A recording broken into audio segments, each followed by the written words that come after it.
Welcome to The Explainer.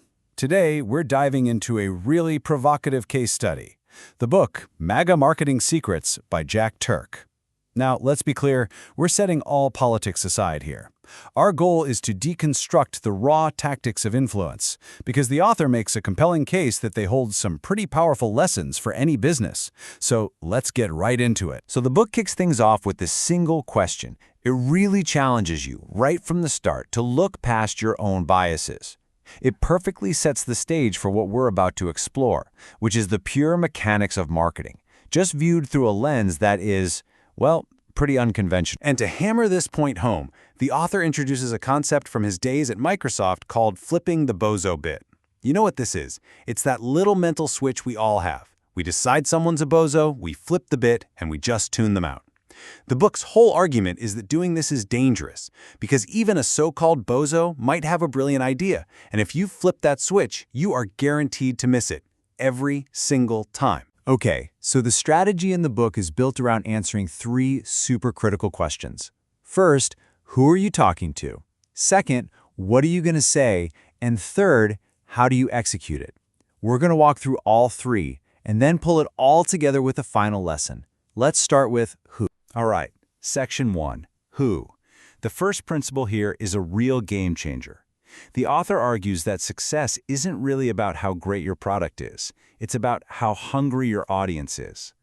Your number one job, before anything else, is to find a starving crowd. The book uses this perfect story from marketing legend Gary Halbert. He was once asked, if you could have any advantage to make a new hamburger stand a massive success, what would it be? The best location? The best beef? A secret sauce? And Halbert said, forget all that. The only advantage I need is a starving crowd. And that right there, the book says, is the foundation for absolutely everything else. So this really boils down to a critical choice. Are you trying to persuade people, or are you trying to align with them? You can burn through all your time, all your money, trying to create demand from scratch, trying to convince people who just aren't interested. Or you can find a river of pre-existing demand, people who are already desperate for a solution, and simply step in front of it. According to the book, that second path is the only one that leads to massive success. Okay, so you've found your starving crowd. Great.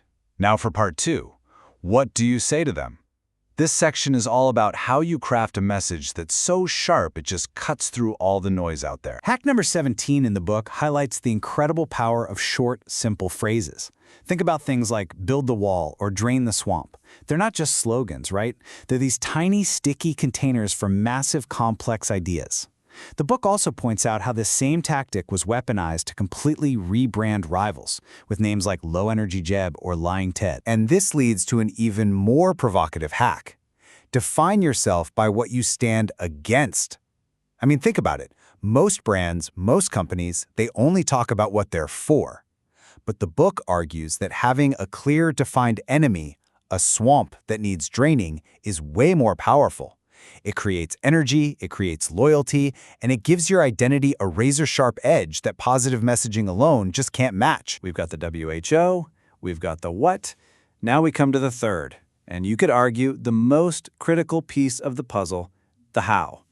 Because as the book makes very clear, a brilliant strategy is completely and utterly worthless without relentless, focused execution. To explain the necessary mindset, the book uses this really startling analogy in Hack 46. It's about a surgeon. A surgeon has to have a thick face to ignore all the noise and opinions and a black heart to make that decisive cut without hesitating. Why? Because the patient's life, the success of the mission, depends on it. It's a powerful metaphor for having absolute, ruthless focus on the goal. Now, one of the book's most important execution tactics sounds almost painfully simple: repetition. The core idea from hack number 30 is that repetition isn't just boring, it's branding. It's how you make a message stick. But here's the psychological trap, and it gets everybody. You, as the creator, you will get so tired of your own message long before your audience even starts to really hear it. And that's the whole game, pushing past your own message fatigue. That relentless consistency is how an idea finally breaks through all the static. It's really the only way it becomes part of the wider conversation. So after the W, the what, and the how, we get to the final lesson. What's the big takeaway here? What does this entire model really mean for any business, any creator, anyone trying to make an impact? When you boil it all down, the model presented in the book really comes down to these 4 things. First, a relentless, almost obsessive bias for taking action. Second, a deep focus on emotion over logic. Third, the undeniable raw power of a clear and constantly repeated message.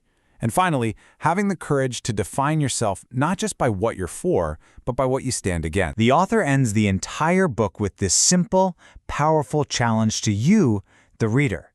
Change the game. Forever. It's not just a call to compete. It's a call to fundamentally rewrite the rules of whatever field you're in. And so, we'll end by echoing that same challenge. The principles have been laid out, the game is out there, and it's waiting for someone to change it. The only question left is, will you?